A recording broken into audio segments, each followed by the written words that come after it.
Okay, it's been some time now since we had a Band of Brothers guest on the show, but since the cast reunion takes place this weekend in Bastogne, I thought I'd give those of you who can't make it something special. Today I'm chatting to one of the core cast members. He played Roy Cobb, and I'm absolutely delighted to welcome Craig Heaney to the show. Craig, how you doing? I'm all right, mate. How are you? It's such a shame that you're not able to get over to Bastogne this year. I know you're very disappointed about that. Yeah, I am. Basically, when I spoke to you, I was going to do my best to get over there, but I'm not allowed to fly at the moment, so I wouldn't have been able to get there because of illness, basically. So I've had a few brain problems in the past, which is why I haven't done anything so far or appeared with you or spoke to you. So, but I'm getting a lot better now, but under doctor's orders, I'm not allowed to go on an aircraft at the moment. So sadly, I won't be there. Such a shame, but you never know. We'll try and get one in England, one of these reunions, and that way we can bring everybody to your house or something. We'll come to Teesside. Yeah, let's do that. Now, we always start off these interviews at the very beginning. We start off talking about the audition process. How did you get the part of Roy Cobb? Can you talk us through your audition process? I certainly can. Do you know I never ever read for Roy Cobb in one audition, in the audition process? A lot of the guys read for Speirs. Yeah, I did as well. Speirs and Mark Warren's character, Blythe, Heffron. I think that's about it, but I never read for Cobb. There was a lot of different characters that I read for. Right. Mostly it was for Heffron to start with, and then they what they were doing was trying to get a sense of who the people were, and as actors, what we would bring to different characters, I think. Sadly, Roy Cobb passed away in 1990, so you wouldn't have got the chance to speak to him when you're researching the role. So, did you get the chance to speak to any of the veterans about Cobb? Or, I mean, how did you research it? It was a bit of an odd situation in that, I mean, it's a long time ago now, so your memory of what happened at the time might not be absolutely correct. Mm-hmm. But I just remember with the veterans, everyone was very polite and everyone was lovely and everyone was pleased to meet every other character, almost as if they were meeting the person themselves, remembering their younger days. But there was almost a negative reaction when they knew that they were meeting Cobb. Oh, I think they just didn't know him. Right, right. I don't think there was any fondness, because there was the dishonorable discharge, and Cobb was an older soldier. Cobb had spent more time in the armed forces than a lot of the recruits. That's right. So I don't know whether there was just a distance between. So I don't think it was anything negative. Mm-hmm. I think it was just that they didn't really have a close relationship with him. Well, he was 9 years in the army before he was in the parachute infantry. And during that time that he was in the army, he took part in an assault landing in Africa, and he survived a torpedo attack which sunk the troop ship that he was on when he was travelling back to the States. So, because there's this image of Cobb as being a coward. I was quite conscious that I hope I didn't portray Cobb as a coward. I don't think there's any instance in there where I was consciously thinking this man wasn't as comfortable to be there. I think to be honest, in retrospect, I think he was a bit more aware of the consequences because he'd already been there. So I think when things happen to you, it makes you a more wary but stronger person. I don't think it's necessarily. I think sometimes in the first experience, there could be a bit more bravado. I don't think there was any bravado with Cobb. I think he was sort of resigned to the fact that he was there, but he didn't necessarily relish the experience that he'd already had. Mm-hmm. And the thing is that it was suggested in Ambrose's book that there was a certain amount of bitterness that he hadn't progressed as far as he should have in his career by the time. I mean, you're dealing with a private. It's difficult because the most important thing is to respect the real people. Mm-hmm. But as an actor, you're given a script.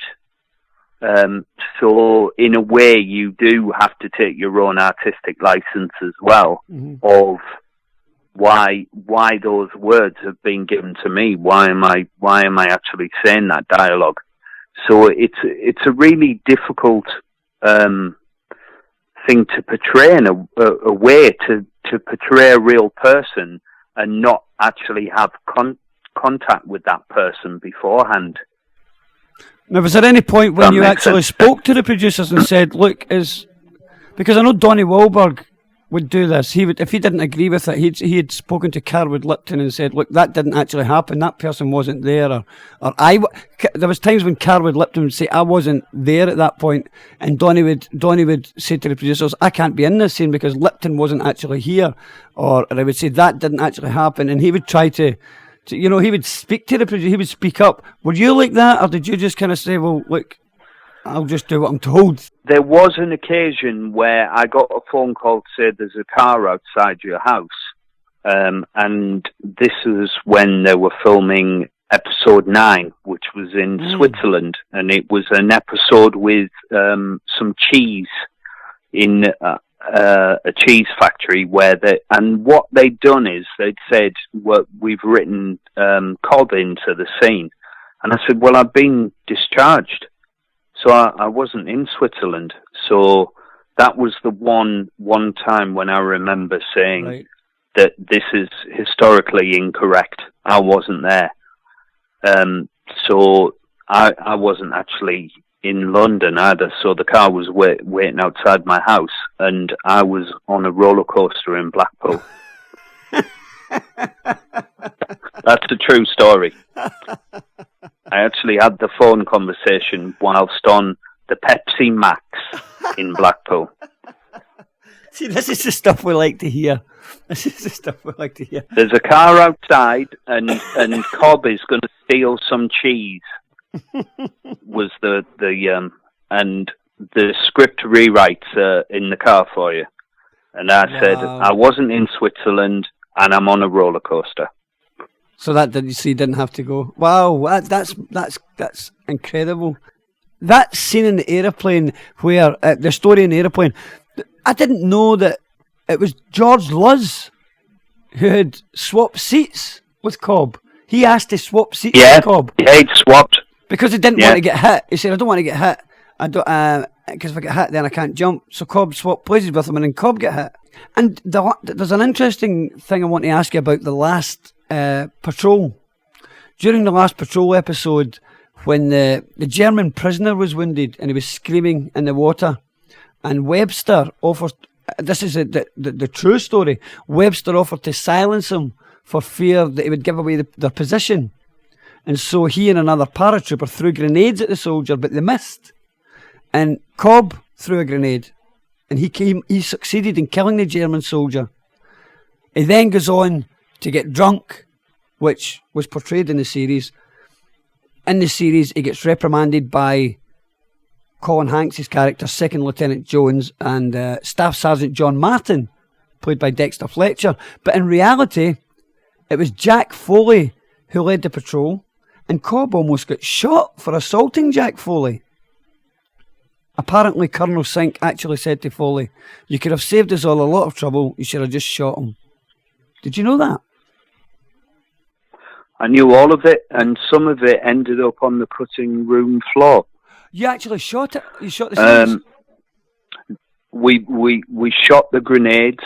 There was also an instance where I was going to shoot a horse whilst sat drunk. We didn't shoot the assault of Foley, but I was aware of all the instances. But there was quite a lot of things that were shot of Cobb. They gave a lot more backstory, but I think at the time there was concern of he was being portrayed in too bad a light. So there was things that told that story, but just didn't make the actual series in the end. But that happens, you know. You film so much, and there's quite a lot of stuff that's missing, and my sadness at the time was that I thought there might have been, you know, deleted scenes and things, but there wasn't, sadly, of that backstory, which for people who've really followed it and think it to me it does seem like there's bits missing when it comes to Cobb's story, but that's obviously out of my hands. So that was it. Yeah, we did the grenades. I did that. He actually silenced him. He silenced the guy that he says, "Did you leave someone on the bank?" There was actually another scene where Cobb had been drinking and was trying to get a grenade over the other side, and had several attempts before he actually succeeded. Right. Before all this, when you first got the role and before you started shooting, you guys went to boot camp, and I want to talk to you about boot camp. Were you prepared for that, like mentally and physically? I thought I was, but no, not really. I remember having a conversation with my family and my partner at the time, and saying I'm physically fit.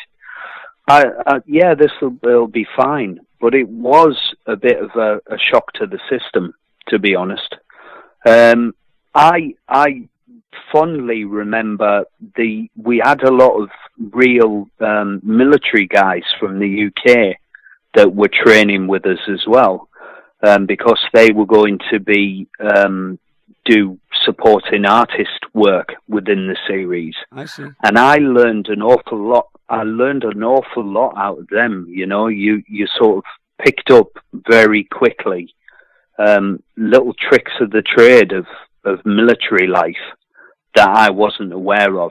I could do all the physical tasks and all the training that way, but it was more getting into the mindset of basically following a set routine that is given to you, rather than thinking for yourself. How did you find the cadre? Because we've heard funny stories, you know, about the way the cadre were like, you all had to, for instance, you all had to speak in your accents from day one. Basically, you had to be in character, and of course there's Dale Dye and Farnsworth, and I mean, how did you get along with those guys? Did you ever have any run-ins with them? Did you ever get bawled out, like singled out? No, not really. The one thing I remember about accents was I was called when I'd been given my grease gun in episode 5. I was called out to go and speak with Tom Hanks with Dale Dye. I was called out separately to show him the new weapon that I had, and I came over and said, "I've got a grease gun. This is my grease gun." You called it a gun. And Dale Dye, yeah, I said I've got a grease gun, and first of all, no, we're allowed to call it a gun with a grease gun. Oh, okay. That officially was the term for it. It wasn't a weapon. So I was that was all right. I was allowed to do that. Okay. But I was speaking in my accent. Oh. And plus, I'd met Tom before, and everyone there knows I'm not American. But Dale told me, speak American, son. And I remember saying, but I'm not American. Because it would. So I'm stood with my. And Tom was fine with that, because basically I'm an actor, and it's like me coming on and talking to you now in an American accent. I'm not American, so I wasn't speaking in my accent all the time at boot camp. I didn't do that. And you didn't get chewed out? No. Wow. I mean, because we've heard so many different stories. I don't know if I'm being contra, but well, the thing is, I'm living up to Cobb's reputation. You know, they cast the right people to do the right parts. If Cobb wasn't American, then he wouldn't have been speaking American. So I spoke American once I was on the job, on set. But until then, no, I was speaking in my accent. Wow. Because everyone that we've spoken to was usually would get chewed out for it and would get made to do 100 press-ups or something, you know, but whenever if they went out of accent or if they answered back to the cadre or for the slightest little thing.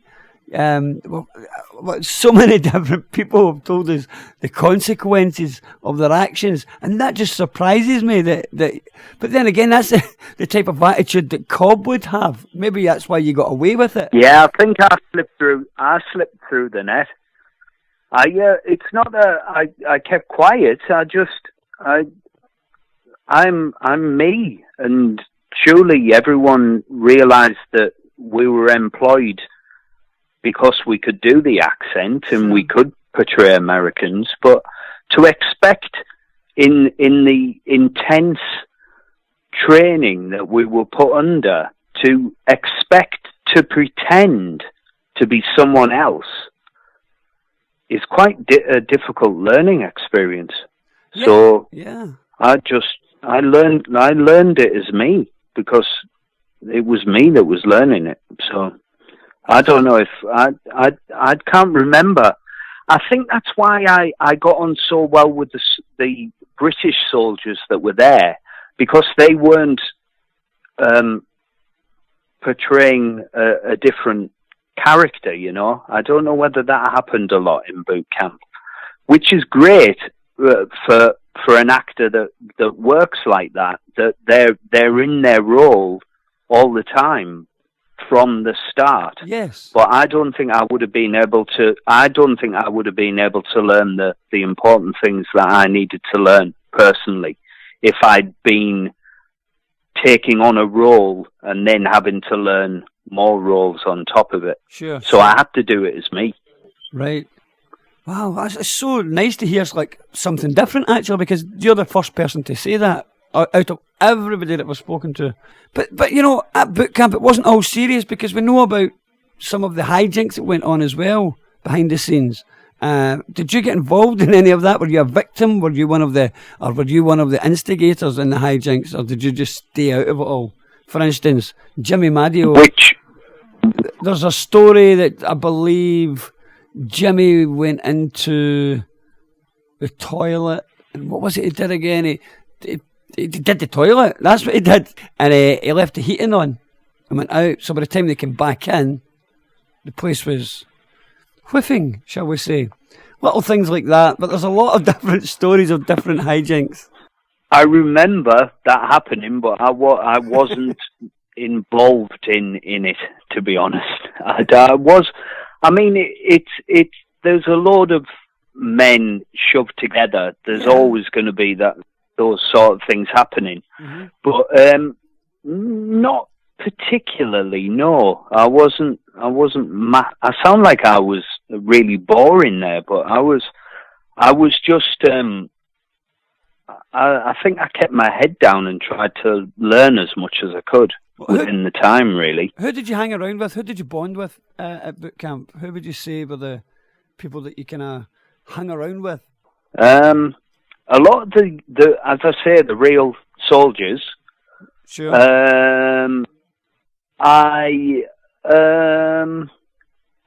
Dave Schwimmer. Oh, really? Now, that's interesting that you said that, because I was just about to mention David Schwimmer, because Dale Dye, when he was on the show, explained that he was deliberately segregated because of his character. He was kind of segregated from the rest of the cast to capture that, you know, and that worked.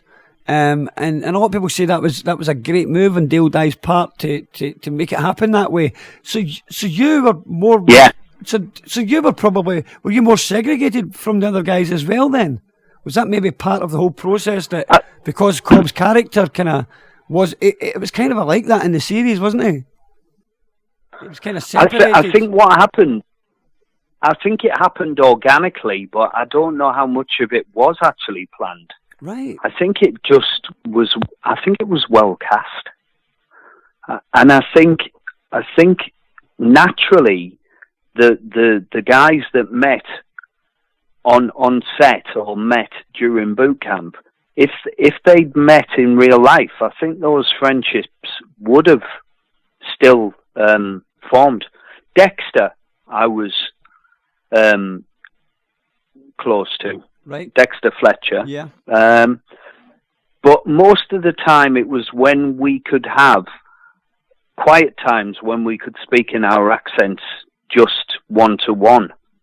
It's difficult to explain. It's that's one of the things that maybe was a bit detrimental for a British person to have to speak in an American accent all the time, because the American guys could be themselves with each other. But you have a British guy speaking to another British guy and pretending that they're American. You can't have just a one-to-one ordinary conversation. It's a performance. Sure it is, of course. So that boot camp, there was a lot of, I don't know if it was segregation. It was just, as in real life, I made closer friendships with certain people. Mm-hmm. But I think that would always be the case in real life. I was just going to ask you if you remembered David when he was on the show. I can't remember if it was David brought it up or if it was other cast members, but we did mention it to David. Didn't he had to go somewhere? He had to go off set. I think he was injured. He got injured or something. He hurted himself. He had to go I off know set. the full story. Right, come on then. Give us your version. version. I know the full story. He ran into a tree stump. Oh, we didn't hear that. And he... Yeah, I know all this. We just know he hurted his foot or something. I carried on messing with Dave after we were out of boot camp and meeting up in London and stuff. I could tell you lots of stories about that, but it's not about Band of Brothers. But Dave ran into a tree stump, and then there was trouble with Friends because he had to go back and film series 6. And there was a big hassle with Friends that whether it was safe for him to carry on doing it because of insurance. And then if you watch series 6 of Friends, he's got a limp while he's in the actual show. And that was from while he was filming Band of Brothers. You're giving us the good stuff. We never heard this before. What did you think of his portrayal as Sobel? I thought he was fantastic. I think it was a very strong career performance for him. I mean, but Dave's very good in everything. If you actually access what he's doing, he's just a very good actor. I've got a lot of respect for him, but I think he did a fantastic job. He's very technically proficient, Dave, and a lot of the things that I've seen him do in Friends, because I know Friends well. Mm-hmm. And a lot of the things that he does, he makes it look easy, but it's not. There's a lot of technicality going into his performance, and I think that's what he did with Sobel as well, and I think with everything that he does, really. But once you've got a face that's recognisable, it's very hard you can't get rid of that, you know? Course. Especially in a show as big as Friends, it was so successful. Yeah. But I think he's also good at bringing an element of himself into everything that he does. Mm-hmm. So, but I think he did a great job on that. And Simon Pegg's with him, and Simon Pegg went off to do all sorts, didn't he? Well, look, we've spoke about how many big names have come out of Band of Brothers. We mentioned McAvoy and Fassbender, and yeah, there's so many people have come out of Band of Brothers, gone on to massive heights. And now, do you still keep in touch with? Is there anybody from the cast you keep in touch with, like David, for instance? Do you still keep in touch with David? Do you know? To be honest, Ross, I've been going through so much of my own problems in the past, as you know. I'm not at the moment in touch with anyone. But bear in mind, I was dishonorably discharged, so it probably fits. I can tell you a terrible story if you want. It's not a terrible story, but this really happened. Okay. And the cast don't know about this, and no one will have ever heard this before, and maybe you can use this as my highlight. Listen to this. When we were at boot camp, I really needed to go to the bathroom, to the toilet, for a number 2, so to speak. And I was told that you had to go somewhere because we couldn't go back to the actual camp. So I had to go somewhere in the forest and do my business out there and then bury it. And they gave me some toilet paper and then sent me off into the woods. And I did my business, but I didn't bury it. I thought, I'm not going to bury that. And I forgot about it for about an hour. I went back and we moved location and we had to practice doing a charge across an open field. And it was the field that I'd left my excrement in the middle of it. And then I had to proceed to watch everyone charge towards it, which I hadn't dug up. And someone ended up with a piece of toilet paper stuck to their boot. Do you know who? I can't remember, but I told Dexter this story. And then there was a saying for a while, does a cob shit in the woods? Did Dexter start that? That's brilliant. I think Dexter started quite a few things. Oh, did he? Yeah, I think it might have been Dexter. What was your favourite scenes or your episodes to shoot? What was your personal favourites? I enjoyed, personally, I thought Tom Hanks's episode, Crossroads, was very good. Mm-hmm. It's nice to watch it back. I like to watch the episodes where I'm not in it at all, because then I feel like I'm watching a program just like anyone else. Whereas when you're watching an episode you're in, you do tend to look at what you were doing and whether you did a good job of it. But I did enjoy the What You're Looking At Webster scene where I'd been drinking, because I was given a rewrite of that on the day on set, so I'd never seen it before. So it was quite fresh, and I hadn't had time to think about what I was going to say. Sure. So I personally enjoyed doing that, just getting something and doing it instantly rather than having time to think about it. And it's always boys with toys. All the combat scenes were fantastic. Because to ride along on a tank and move out the way of a turret moving, and then fire your weapon off and reload it and shoot a German, and the German squibs go off, and then everything. It was like being in the Cowboys and Indians as a child, some of it.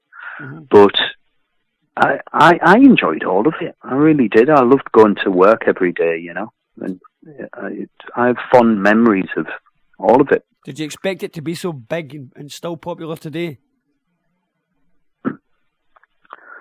I hoped it would be, because it's. I was about to say a great story, but it really happened, and it really reminds you how much those guys went through. Sure. And how they kept going and kept getting up is just phenomenal, But I hope it stood the test of time. The thing that I'm not making light of, but after it had just come out, the one of the first questions that I got asked an awful lot was, are they going to make another one? I know, we've heard this. I know, how can you make another one? Are they going to make another one? Band of Brothers 2. This time it's personal. Yeah. But we've had that come up before. I know people don't think it through. But listen, final question. We asked this to all the guys just to finish off the interview. How would you sum up the men you've portrayed, the Men of Easy Company? How would you sum them up? I'd say spirit. Their spirit is unbelievable. I don't think it could ever be recreated on screen, ever. I don't think you could ever do justice to what they went through and the courage and spirit that those men had. I think that kind of sums it up perfectly. But listen, Craig, I know that your time is short. I'd just like to thank you so much. It's been worth the wait to get you on. I'm so delighted that we finally got you on the show, and we wish you all the very best with your health. It's been a pleasure. It really has. Craig Heaney joining us on the show, played Roy Cobb in Band of Brothers. Craig, thanks very much. You're welcome.